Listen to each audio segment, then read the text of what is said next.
What's our confidence level? And Leafs general manager Brad Treliving will take the Athletics GM confidence quiz and list our top 5 moves of the Brad Treliving era. That's all coming up on today's edition of the Locked On Leafs podcast, part of the Locked On Podcast Network. It's your team every day.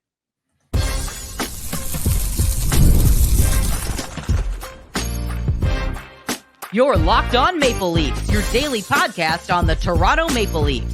Part of the Locked On Podcast Network, your team every day.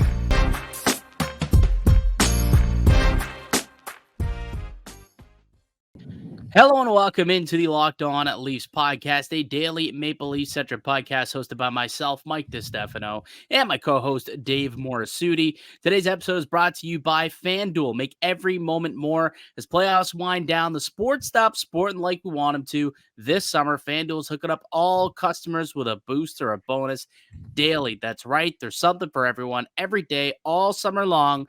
Visit FanDuel.com to get started. I sweat out a 5-play parlay on the Jays game yesterday afternoon. I needed the newcomer, Joey Loperfido, to get a base hit in the 9th inning. He came in clutch, baby. That guy's going to be a star for this team. Why? Because he made daddy money, buddy. I'm a big Joey Loperfido fan now, brother. And also thank you to FanDuel for allowing me to make the wager. Should I be concerned that we're at the point in the summer where you're betting on a newcomer to get a single for you to hit a parlay?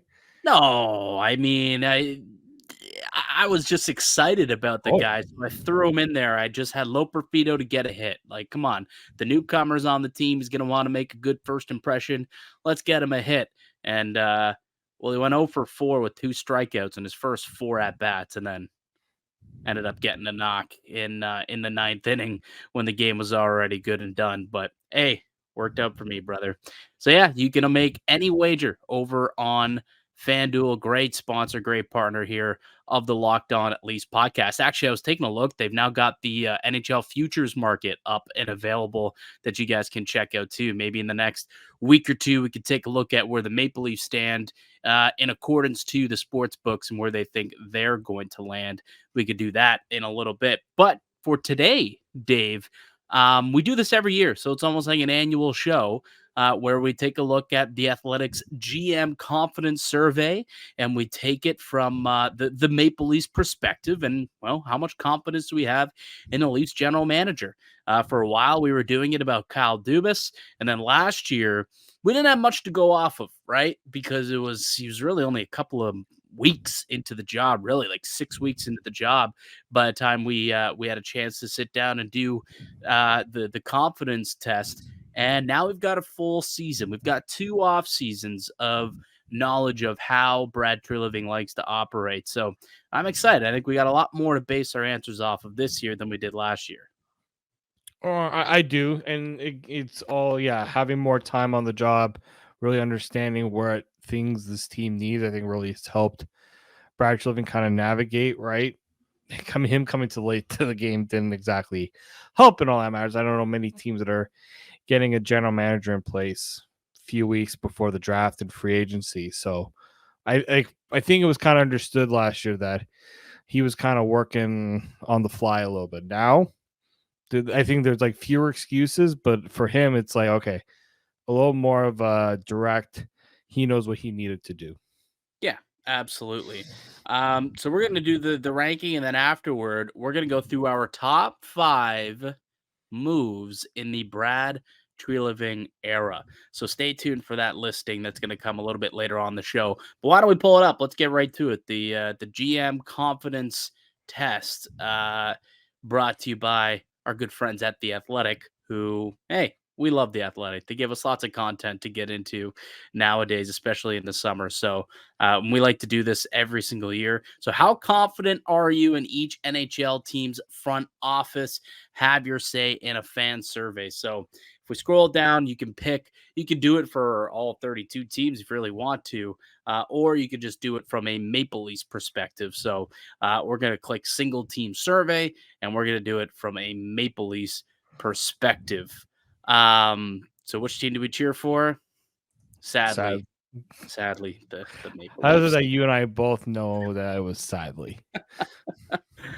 All right. First question on the quiz. They want to know our confidence. So first of all, the way that the quiz works for those who are listening, it's a scale from 1 to 5. So 1 being not confident at all, to 5 being very confident in this in the skill or whatever it is that we're discussing. So the very first one, the first subject is roster building. Where do you feel like we need to how do you feel about the roster building, a scale of 1 to 5, Dave? I'm like a 3. A I 3? I think it's better than before. I think there's more of an attention to the defense, but I still think there's the issue of they're lacking the depth scoring. They're lacking a little bit maybe on.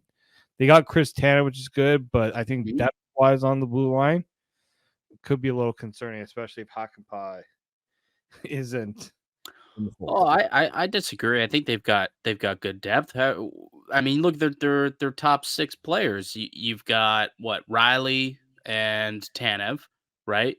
You've Mhm. got Benoit McCabe and then OEL and Liljegren. I think that's a perfectly fine top 6, you know?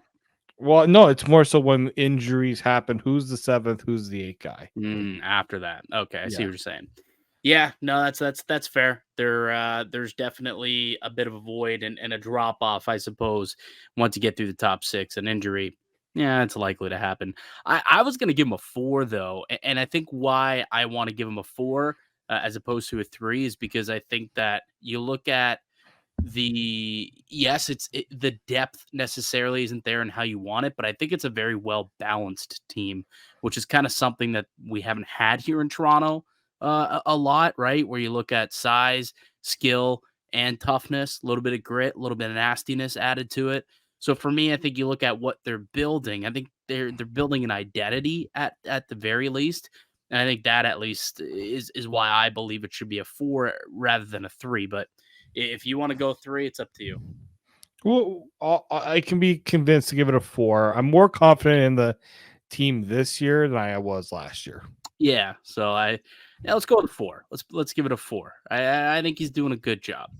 Cap management, scale of 1 to 5. Where are you at with cap management? I'm a little higher this year because we're not like seriously penny pitching like this team has been in the past. Like they're actually technically under the cap without Hakanpää Right. on the roster, and obviously Right. they need to sign Robertson. But like this isn't like, oh, they might have to go like a 20-man roster to be cap compliant. Right. Right. So Now, part of that is because we actually saw a big cap jump, yes, whereas Dubas's final years didn't see a cap increase, right? Pretty much yes. stuck around 81, 83 million in that range. Not necessarily his fault. Um, but yeah, like this year, obviously, there was the $5 million escalator giving you a lot more money to work with. And they kind of got lucky with a couple of like contracts that were dead weight injuries falling off. So it was a good perfect storm for him to be under the cap. But I mean, you look at some of the deals that were made, like I still look at Ryan Reeves' contract. I did not like it. He gave John Klingberg quite a bit of money, $4 million last year to do nothing. Timothy Liljegren getting $3 million was a little bit suspect for me. Lots of people didn't like the term that he had to give to both Tanev and OEL. And people thought because the 6th year on Tanev, potentially they could have got a little less AAV. That didn't really end up happening the way that we were speaking about it or talking about it. So I'm probably a 3 on cap management. I still think that could be a little bit better, a little tidier. And remember what the very first contract he signed as Maple Leafs GM was? The very first one, I actually don't even remember it. David Kampf was the very first extension he gave out. Remember, the general manager of the Toronto Maple Leafs. So True. there's still a couple contracts that you don't love that he was a part of. And even Nylander at 11.5, it's slightly dicey. You know what I mean? So Mhm. it's not like he's got many sweetheart deals. All right. Drafting. Actually, let's take a break. Let's come back and we'll get into the rest of this quiz, and then we will get to our top 5 moves of the Brad Treliving era as part of our Friday 5-pack. So we get to all that and more coming up on the other side. I'm Mike DiStefano with Dave Morassutti. You're listening to the Locked On Leafs podcast, part of the Locked On Podcast Network. It's your team every day. Today's podcast brought to you by eBay Motors. Passion, drive, and patience. The formula for winning championships is also what keeps your ride or die alive. eBay Motors has everything you need to maintain your vehicle and level it up to peak performance, from superchargers, roof racks, exhaust kits, LED headlights, and more. Whether you're into speed, power, or style, eBay Motors has you covered. With over 122 million parts for your number one ride or die, you'll always find exactly what you're looking for. And with eBay Guaranteed Fit, your part is guaranteed to fit your ride every time or your money back. Because with eBay Motors, you're burning rubber, not cash. With all the parts you need at the prices you want, it's easy to make your car the MVP and bring home huge wins. Keep your ride or die alive at ebaymotors.com. Eligible items only. Exclusions apply. eBay Guaranteed Fit only available to U.S. customers. Welcome back into the Locked On Leafs podcast. Mike DiStefano, Dave Morassutti with you, as we are 3 days a week now here, starting in August. So if you've been missing the shows Tuesday, Thursday, thinking where's the shows at for the month of August, we doned it down to three a week. So don't hate us, don't be mad, but there's just not a whole lot going on in the NHL these days to justify 5 shows a week. So, but we're still here for 3, which is 3 more than a lot of other shows are doing throughout the off season. We didn't go anywhere. We're still with y'all. So hopefully you respect that. And, you come back each and every day. You can find us wherever you get your podcasts, Spotify, up on iTunes, also YouTube, the video format of the podcast. All right, let's continue with our annual GM confidence survey from The Athletic. So let's pull it back up and let's continue on here. And let's get to our next subject, which is drafting and developing on a scale of 1 to 5. This one's a bit difficult to do at this point, though, isn't it? Yeah, because we don't know how the Brad Treliving picks are going to have shaped out really as like a whole. And developing is like you haven't really seen much of the development side of what he's done because that just got implemented. Well, that and I don't think they necessarily moved out a lot of their development staff. A lot of the development staff is holdovers from the Kyle Dubas era, right? Obviously, we did see Wes Clark move out after this past draft, so that's a bit of a different situation. But in terms of drafting, I think we could say that they've drafted well the last 2 years under Brad Treliving. How much he had to do with the first one, on just a couple of weeks on the job, I'm not sure. But I think he gets credit for ultimately signing off on the Easton Cowan pick. That's turned out really well. Noah Chadwick has turned out really, really well. And, there's a couple of players that were selected in this past draft that, has some people thinking they could be NHLers one day. So far, I think you could be pleased with their drafts, I suppose. But in terms of what their development is going to be, again, we don't really know yet. So I think for that, we probably just have to do a 3. Mm-hmm. I was leaning towards that, yeah. All right, trading. Now, this is an interesting one. So what have we seen in terms of trades from Brad Treliving? So we had the Ilya Lyubushkin trade. Actually, you know what? Let me pull it up because there was we can look at every single trade that he's made because we could go even further back and we can even start from, I think, the Sam Lafferty deal that he made last year at the end of, or maybe it was even the beginning, at some point in training camp. It was literally just before camp opened. Yeah, so we could take a look at the trade history and then kind of just go based on that. I'm just trying to bring it up here for the Maple Leafs trade history. Whoops. NHL Trade Tracker. Thank you. It used to be all on Cap Friendly, and well, now that is no longer available. So you got to go to other things now. So the first trade that he made was the Sam Lafferty deal that was made just, I guess, the night before the start of the season to get cap compliant, gave him up for a 5th-round pick. I mean, that trade, it kind of was whatever. Like, he was a 4th-line player. I think maybe at the time it seemed like, oh, no, you're giving up Lafferty for Ryan Reeves. But then Ryan Reeves kind of settled in when he first got back in. So, I mean, that's a meh deal. He picked up an extra 5th-round pick this past year for it, for a guy who, would have really just been a 4th liner on the team that got eliminated in the first round anyway. So I'll take the 5th-round pick and another dart throw in the draft. And then you got to the you got to the NHL trade deadline where he made 3 NHL deals and then 1 prospect deal. So he gave up a 3rd and a 6th-round pick for Ilya Lyubushkin, and then Kirill Slepets was a throw-in to that deal. But basically a 3rd and a 6th for Ilya Lyubushkin, who came in and ended up basically playing top pair minutes with Morgan Rielly at times this year. So, he kind of got thrusted into a pretty big role. And then they gave up a 5th and a 3rd round pick for Joel Edmondson at 50% retained. And then they picked up Connor Dewar for a 4th round pick and prospect Dmitry Ovchinnikov. And then the prospect pick trade that they had made, Cade Weber. They gave up a 6th round pick to bring in Cade Weber, get his rights, and ultimately they did end up signing him.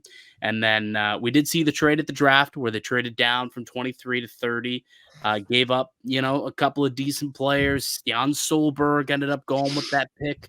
And then we saw, who's the other? EJ Emery went right before they got to choose at 31, but they ended up taking their boy, Ben Danford. But that was a trade that he had decided to make. And then, do we count the Chris Tanev deal as a trade to trade rights? That was a free agency signing, in my opinion.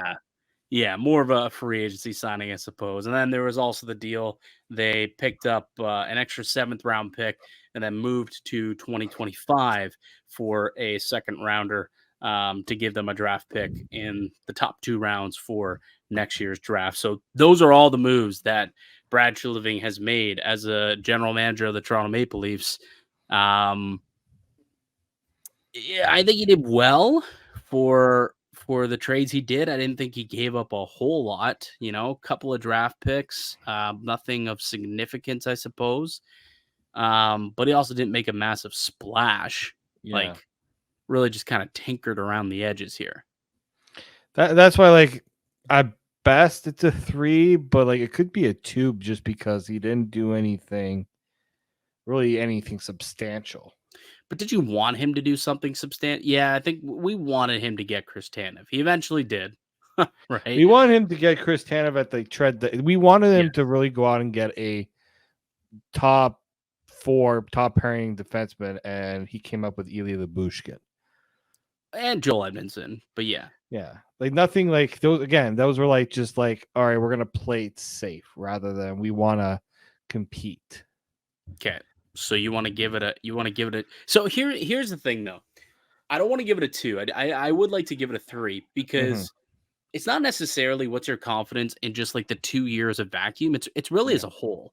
And Brad Treliving has been a wheeling and dealing guy. He's been able to make a lot of trades. Some have worked, some have not, obviously. But he has been, known to be an aggressive general manager who isn't afraid to take those big swings. So I think maybe I'd be okay with giving him a 3. Okay. Just thinking about him and his what he's done in his past, not necessarily with the Leafs, but what he's been able to do in the past. That's fair. It's hard to. I think it's also what confidence do you have in his ability to trade as well? Yeah, I feel very confident. I think he's got a terrific pulse on the league, on what's going. You know what? I even feel good about a 4. I'll be honest with you. I might feel good about a 4 because he's got a good pulse, and you always hear he's always poking around to see who's available. He hasn't made that splashy trade yet with as the GM of Maple Leafs, but I do have confidence that he can make the trade or will pull the trigger on one if that deal arises. So I do actually feel pretty confident about his ability to wheel and deal in the trade markets. I think a 4 actually does make some sense. Okay. Free agency. How Free agency. All right. You take the lead on this one, pal. So for me, when it comes to free agency, again, he hasn't gone out and made that like massive splash, right? He didn't go out and get a guy for like 7 years, like pay a big ticket.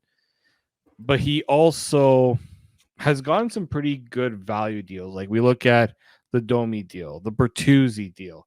Klingberg didn't work. No, But he got a mulligan on that.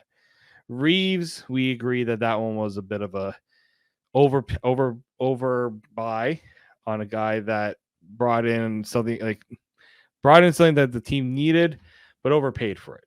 Yeah, something that most teams pay league minimum for. But then you look at this free agency, he goes out and he gets Tanev. He goes and he gets OEL. He goes and he gets his backup goaltender and Stolars. Right? Hakanpää, again, we still don't know. Is that a negative where last year there's question marks on John Klingberg and his health, and they made the deal, and then this year question marks on Joni Hakanpää and his health, and he again made the deal, like brought in that player. It we don't know what's going on there. It may not even be an issue, but I don't know. Do you look at that as maybe like a negative point, or like not? I mean, the Hakanpää is technically we haven't heard anything official, so it's a little hard. But at the same time, it's like you still went out a guy that potentially had a questionable injury history, and we're willing to give him not just a 1 year. I'm pretty sure that was a 2-year deal. 2 year. It was a 2-year deal. Yeah.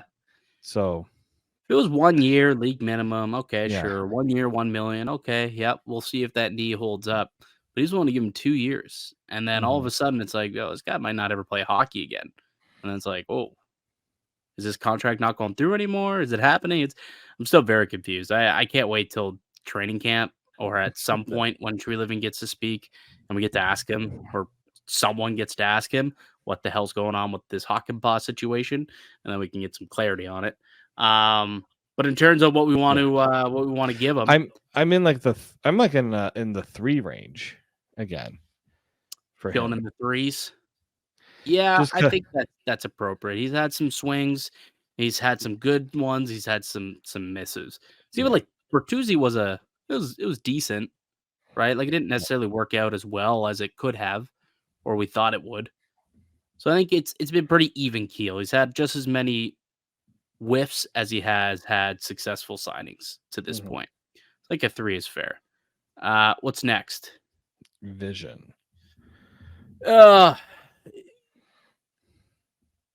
question here is whose vision? Now we're looking at Brad Treliving. This is not Brad Treliving's vision. We have come to understand that this is a Brendan Shanahan vision for this team. Well, through the eyes of like we know that Shanahan if you had to give it right now, right? You look at the roster, and you had to like let's put it into a pie, right? Like 100% of the pie. How much of it is Treliving? How much of it is Shanahan? Do you think? I would say, I'm in like the 60% Shanahan. Like he gives it out, but Treliving's the one that has to kind of fulfill what exactly needs to be done. And I'm sure he has some say too on some stuff as well. He's not just going to go out and do everything just because Shanahan tells him to do it.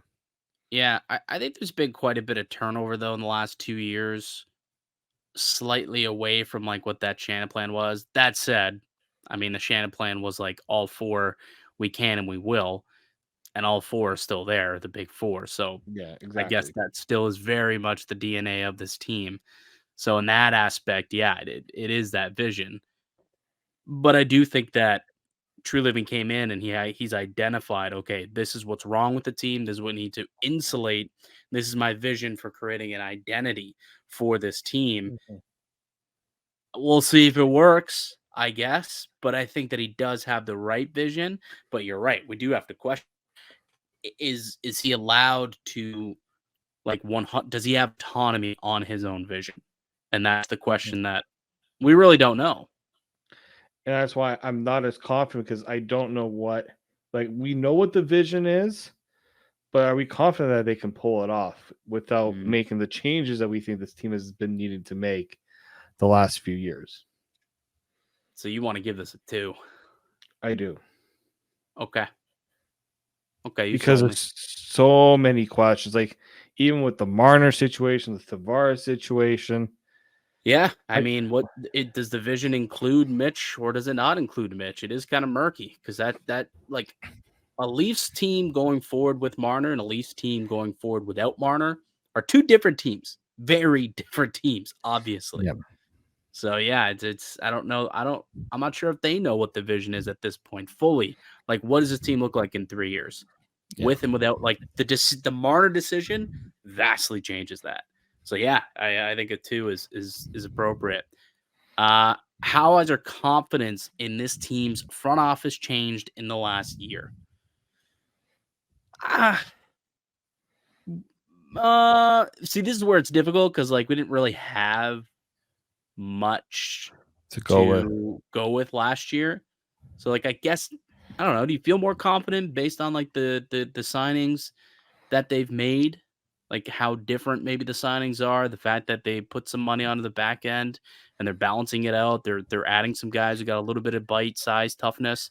I guess a little bit more confident. Yeah, I say more confident because Brad Treliving's identified that there needs to be more balance with how this Mhm. team operates. Yeah, I think that's fair.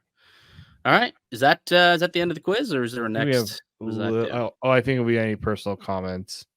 And Mm, we're gonna go through the best and worst decisions, I think, a little bit. Well, we'll do the best decision. That's going to be on the other side. We got our Friday 5-pack. Worst decision, I think we could all agree, is probably the John Klingberg contracts and Yeah.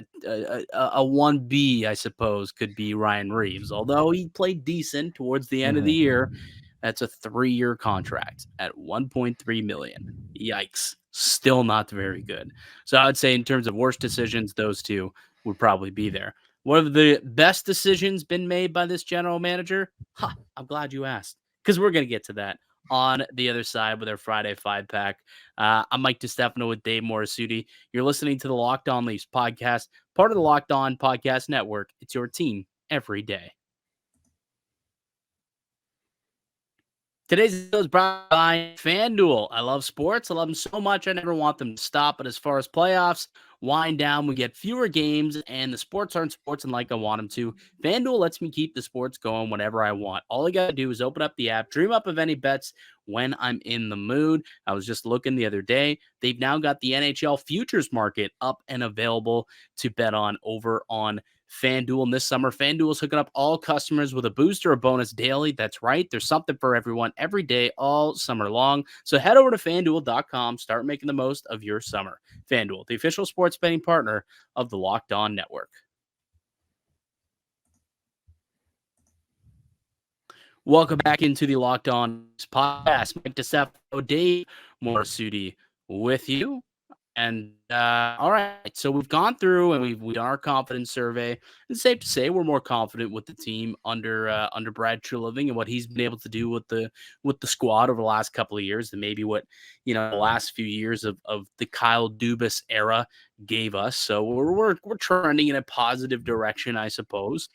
But we're gonna look at the 5 best moves of the Brad Treliving era. So we both have individual lists. So he's got a top 5 and I've got a top 5. You want to roll with your list first here, Dave? Yeah, let's go for it. Okay, we'll roll with your list first here. You got it? Perfect. Mm-hmm. Oh. Boom. Whoops. There we go. Got it. All right, roll through your list and then we can discuss it and then I'll throw my list out there. Yeah, so top 5 moves. I mean, we knew he wanted to go out and get Chris Tanev. He didn't get at the trade deadline, but he would not be denied the second time. And I just think you go out and you get a top pairing shutdown defenseman who still, even though a bit older, has been able to show especially his last playoffs, he is still able to shut down top players in this league. And I think that's something the Leafs have sorely needed. TJ Brody did his best, but it was clear that he was losing a step. He was not the same player when they brought him in. So I like Tanev. You get that right shot as well. It's always eluded this team, and I'm glad that he finally got it done. So I think that's why it's my top move. Love it. Yeah, so Max Domi, obviously this was viewed as like a 1 year. Let's see how things go. And it started off slow, especially, Domi and Keefe had their, they had their bumps, they had their run-ins a little bit, but eventually he showed how versatile of a player he really could be for this team. You needed to play on the top line. Go ahead, he could play on the top line. You needed to play second line center. He played second line center. In the playoffs, you need him to play third line center. He played third line center. It took him some time to really show his value in Toronto, and I think he did, especially near the end of the year. And then to get him to that long-term deal at a pretty manageable AAV, and also just to get a player who really wanted to be here, right? He could have gone to free agency. He probably could have gone a pretty sizable, decent deal, but he decided he wants to stay in Toronto and kind of finish what he started. Mm-hmm. And I think he's become a real fan favorite too. And people can actually have a Domi jersey out, and it means something again in the city. I think that's something that you can really, thank Treliving for. I think he understood he needed that snarl, he needed some of that piss and vinegar, and that's what Domi brought. Yeah, it's what he brings because he re-upped him too. So didn't turn out to be 1 year. They liked the little dating period, the 1 year dating period, and they got into a little bit more of a romantic entanglement in a 4-year deal with Max Domi. All right, third on your list. So I got top moves in the Brad Treliving era. Simon Benoit, kind of viewed as it wasn't viewed as a big deal at first, right? You get a guy who the Ducks decided not to qualify for an RFA. The Leafs give him an opportunity. He he had an injury. He wasn't really viewed as much during training camp. All of a sudden, the guy's playing in your top 4 shutdown pairing with Jake McCabe, right? And so I don't know how many teams are able to get, the Leafs really have struggled to get that sort of value out of a defenseman. The only thing I had wished at the time when they got him was he was a right shot, but it didn't really matter because Jake McCabe just moved to the right, as someone may have mentioned on the podcast a couple times. Multiple times since the minute he arrived here. But anyway, it worked out eventually. Yeah, but even better than that, not even just signing him to that 1 year, okay, let's see what this guy can do for us. He goes and he signs him to a contract extension, and I don't know how many if he ends up being that even a top 4 guy, I don't know how it's going to change with OEL here, but if it's maybe a Jake McCabe, Simon Benoit pairing again, you got him at $1.35 million next year. Yeah, and he's someone who's going to kill penalties for you too, so you're getting that extra special teams value out of him as well. Really good value. And he's only 25 years old. Yeah, so he's hitting prime, right? Hitting it now. He's figuring it out in the NHL, and you've got him for another 2 years at a pretty cheap contract. Not a cheap contract is the guy you got at number 4 on your list, Dave. Yeah, and I know some people are probably going to be like, well, how was it like a top move? I think you got him in to this deal as now the cap is going up. You're going to see a lot of other teams now are going to have a hard time keeping, you look at McDavid coming up. You look at Draisaitl coming up. I think Rantanen's also up for a deal. Those guys, I don't know if Rantanen, but Draisaitl, McDavid, they're asking for more, likely more than what Matthews is getting. Oh, I think so. Both of them. Yeah. I think we'll get more than what Matthews got for sure. I think, definitely McDavid, and I would think Draisaitl as well. And how did Austin Matthews? Obviously, the contract hasn't kicked in yet, but how does he reward Treliving for getting that all done? And look, I know some people say, they didn't get him for 8 years; they did the 4-year deal instead. He rewarded him with a near 70-goal regular season. How many goals? 69. Nice. Very nice. I think it's not easy to be a franchise player on the Leafs. You take a lot of the scrutiny. You're like the face of kind of everything. I don't think this is a player that's shied away from it. I think Matthews has taken it, and I think we've talked about maybe this guy might be a future captain. Oh, right? guaranteed to be a future captain of this team.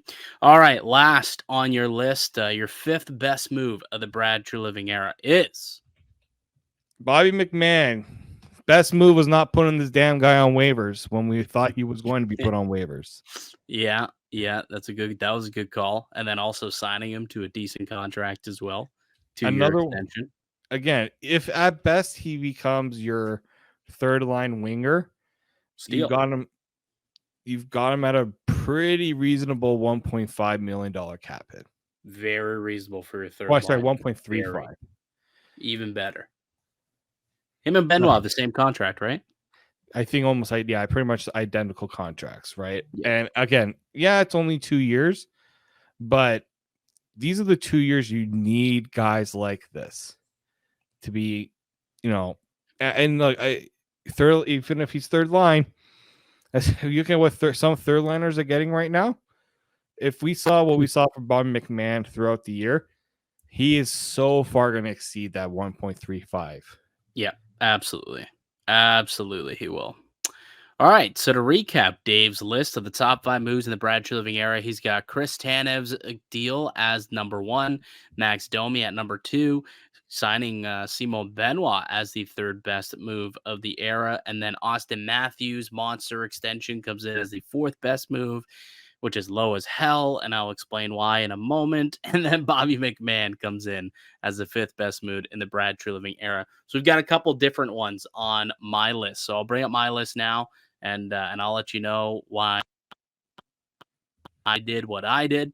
I got Austin Matthews as my number 1. I mean, don't overthink it, Dave. Don't overthink it.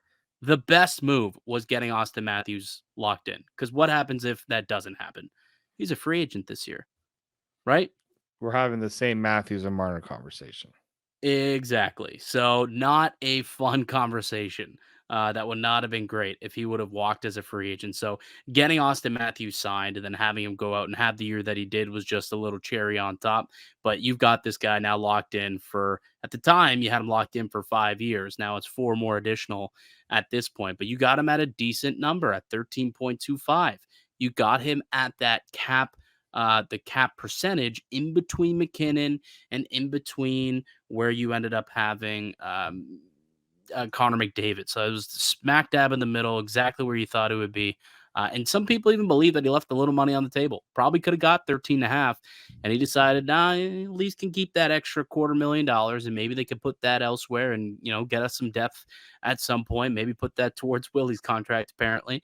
But I thought that Austin getting that deal done was massive. It was the first order of business once Treliving got here, and he got it done. And I think that was, it set this organization up to be long-term contenders for sure.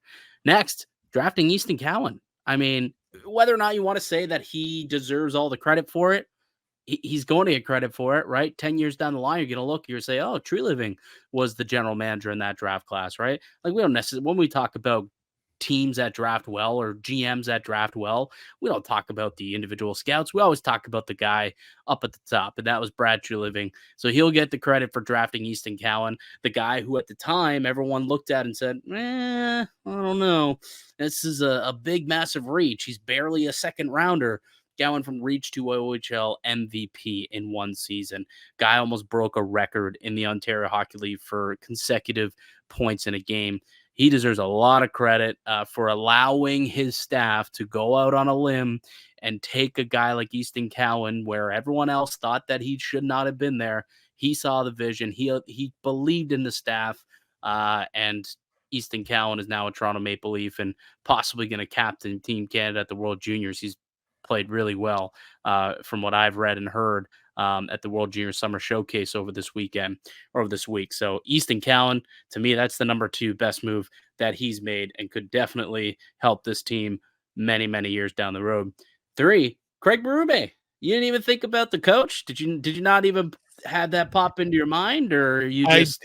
I thought about it, but I'm like, we haven't really seen. I don't know how good the move is going to be until I see it on the ice. I still think making the switch, just deciding, okay, can't get it done with Sheldon. We cannot go back to the well with Sheldon Keefe again. got to go in a different direction. And I really, really like the Berube signing. He's a winner. He can walk in there with swagger, and he can demand anything out of these guys because he's won before. He knows what it takes, right? When he says, hey, if you do this, you will win. How do I know? Because that's what happened last time, and that's why I got this ring on my finger. So I really do believe that it was a solid, coaching hire, and I think that it was probably one of the better moves that he's made to wrangle in Craig Berube and make him the next head coach of the Maple Leafs.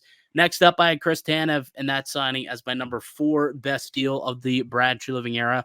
I've obviously been very vocal for a while now about how I thought Chris Tanev would be a perfect fit for Morgan Rielly as that top pair right shot defenseman, extremely responsible defensively, kills plays all the time with his stick, blocks shots for a living, literally. For breakfast, this guy's eating pucks.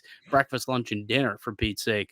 I think Chris Tanev is going to be a fantastic player. He's going to end up being a fan favorite. I love this signing. I didn't think that they paid too much. Is it a little long? Sure, but, there's that possibility of, hey, Chris, the injuries are piling up. Or are you sure you don't, want to go on to LTIR? And then that contract's not going to be an issue in years 5, 6, most likely. And then I as well had Simon Benoit on this too. I thought that was the value signing of last free agency. I consider Bertuzzi, I consider Domi, but to me, you get top 4 minutes out of a guy you signed to, and basically veteran minimum 1-year contract who you signed to start in the American League. And all of a sudden he becomes a shutdown top 4 defenseman for you. And helps, your team go to a game 4 or game 7 in the playoffs. Simon Benoit deserves a lot of credit for what he was able to do, taking an opportunity and run with it. And Treliving deserves a lot of credit for seeing that talent and saying, yeah, if given the opportunity, maybe Benoit could be something for this team.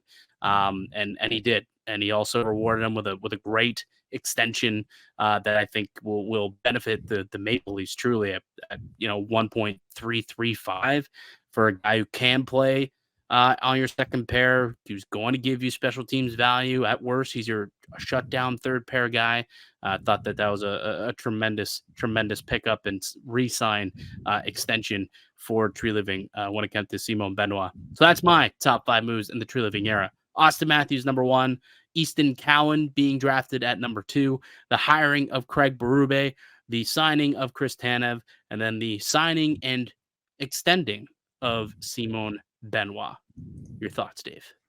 Pretty solid. The Easton Cowan one, it's nice that one of us mentioned it. Like, if I had to do an honorable mentions, I'd probably put firing Sheldon Keefe, which I don't know how many people would view firing a coach as a top move, but I think it was getting clear that things were needing to be changed, right? Recognizing that change, I think it's not an easy thing to do, right? Some teams get a little too happy to pull the trigger and fire a coach.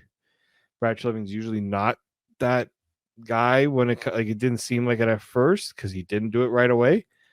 So yeah, I think it's a solid list. I think it's glad that you also recognize Simon Benoit because I don't think Treliving gets enough credit for that one.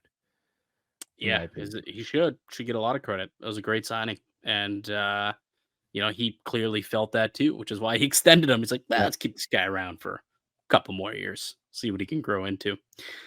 Good stuff, man. Those are fun lists. I'm enjoying these Friday 5-packs. Gives us a chance to kind of flex the creative muscles a little bit and kind of think back. And I always love doing stuff like this, little listicles. So they've been fun to do here each and every Friday throughout the off season. So make sure you tune in next Friday to see what else we do for a little Friday 5-pack power ranking. But that'll do it for us here today on the podcast. I'd like to thank you all for listening and supporting the show. You can subscribe to the Locked On Leafs podcast on all platforms and receive daily Leafs content. Follow myself on X at Mickey_Canuck. Follow Dave at D_Morassutti, and follow the show as well at Locked On Leafs. We'll be back with another episode for you guys on Monday. Enjoy your weekends, everyone. Until then, keep it locked right here on Locked On Leafs.